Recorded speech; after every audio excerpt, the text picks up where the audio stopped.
Bonjour tout le monde, j'espère que vous êtes dans une forme splendide. Aujourd'hui, j'ai envie de réfléchir avec vous, hein. Vous avez vu, c'est pas une citation, c'est une espèce d'image avec comme des petites batteries et cette conscientisation qu'il y a des attitudes qu'on peut avoir qui sont vraiment des gobbers d'énergie, hein, qui vont nous drainer, contrairement à d'autres attitudes qui vont plutôt nous nourrir, nous donner de l'énergie, nous aider à nous épanouir. Et bon, parmi, par exemple, ces attitudes-là, on peut penser être dans la gratitude, être dans l'ouverture, être dans la bienveillance. Mais où je voulais amener votre attention aujourd'hui, dans le fond, c'est sur les gobbers d'énergie, pour essayer de limiter leur impact.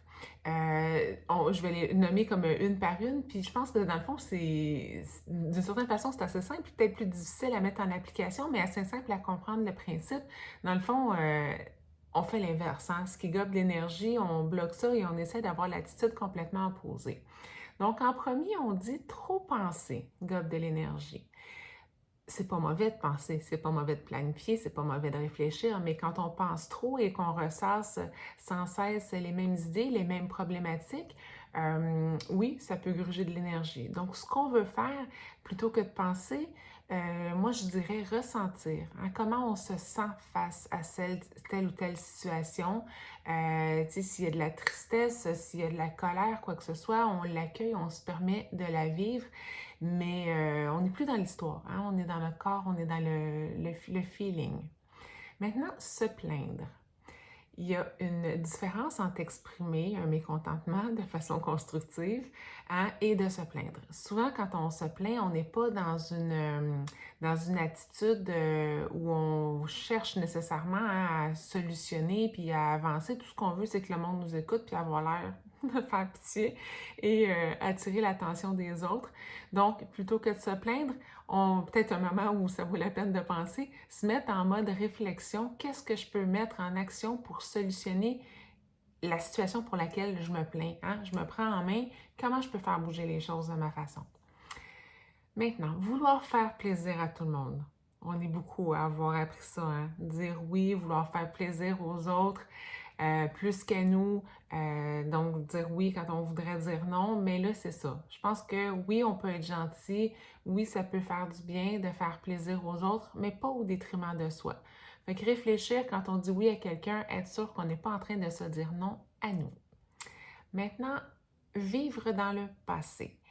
Ça revient un petit peu, je trouve, à trop penser puis à se plaindre, hein? C'est à accrocher les pieds dans la boîte sur ce qui s'est déjà passé, puis pas avancer, puis ressasser l'idée, l'histoire. Si j'avais fait ci, si j'avais fait ça, on peut pas changer le passé, c'est clair, hein? On a une influence sur aujourd'hui si on veut changer notre futur, mais pas sur avant. Donc, se ramener dans le moment présent. À partir de maintenant, qu'est-ce que je peux faire, qu'est-ce que je veux faire, et on se met en action. Faire semblant que tout va bien. Ça aussi, on est beaucoup à faire ça, hein? Les gens nous disent ça va, comment ça va? Ah, ça va. Machinalement, on répond ça va bien quand dans le fond, ça va pas si bien que ça. Si on est avec une personne qu'on apprécie et en qui on a confiance, souvent le ça va bien va se suivre par ah oui, ça va bien, mais. Et là, la vraie réponse sort, hein? Fait que les choses peut-être qui nous tracassent, qu'est-ce qui va moins bien, qu'est-ce qu'on vit qui est difficile.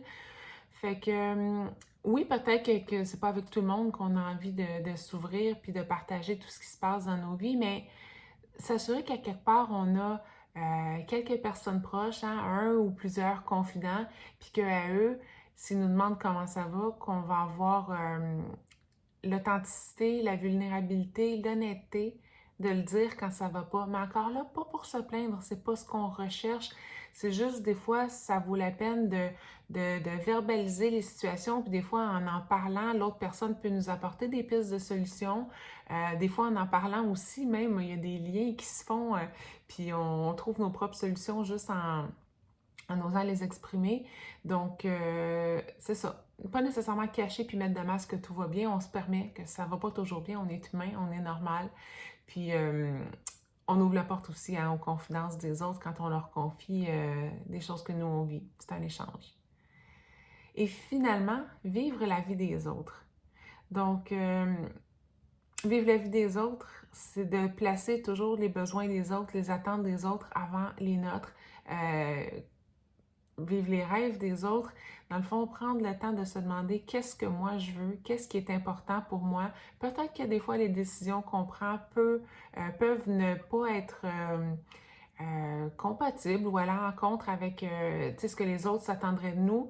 Mais si c'est fait dans une intention de se choisir soi et pas de déplaire volontairement aux autres, là, je suis persuadée que c'est là qu'il faut mettre la priorité. Donc, vivre notre vie pour nous, en fait, hein, pour ce qu'on veut aspirer, ce qu'on veut atteindre, ce qu'on veut être, ce qu'on veut vivre, ce qu'on veut vibrer. Fait que nous en premier. Donc, voilà tout le monde, peut-être juste porter un petit peu attention à cette image-là, à ces petites batteries-là, laquelle pour vous hein, est la plus prédominante. Puis dans la prochaine semaine, faire